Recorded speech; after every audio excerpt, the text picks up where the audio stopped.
c'est nul, c'est non avenu, c'est sans effet. Ce que je vois sur mon enfant là, c'est nul, c'est non avenu, c'est sans effet. Je prie même plus pour ça, ça s'arrête là. Tu es mort et tu n'existais pas. Tu n'existes pas. Je ne prie pas pour une chose qui n'existe pas. Tu es consumé par le feu du Saint-Esprit. Tu es détruit par la puissance des meurtrissures de Jésus. Si vous ne développez pas ça, la capacité de le dire, de le penser, de le croire, de le déclarer, bien aimé, vous n'allez pas le battre. Cette femme-ci, elle a fait ça. Imaginez-vous, si son mari venait chercher l'enfant, il ne trouvait pas. Il trouvait que l'enfant était mort. Ça allait faire un scandale. Mais gloire à Dieu. Parce que cette femme-là, bien aimée, elle s'est surpassée. Et Dieu, il avait les gens qui se surpassent. Elle a dit tout va bien. La suite du récit nous dit au verset 24. Puis elle fit sceller la naisse et dit à son serviteur, mène et pars.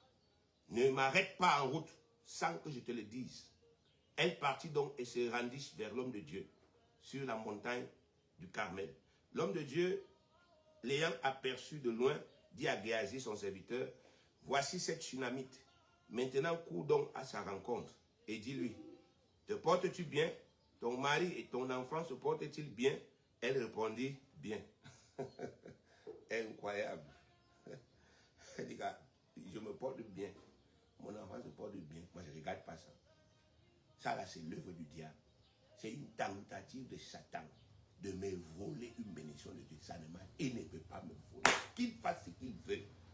Le Dieu que je sers, il est le Dieu qui ramène les morts à la vie. Elle dit, je me porte bien. Allons-y. Verset 27.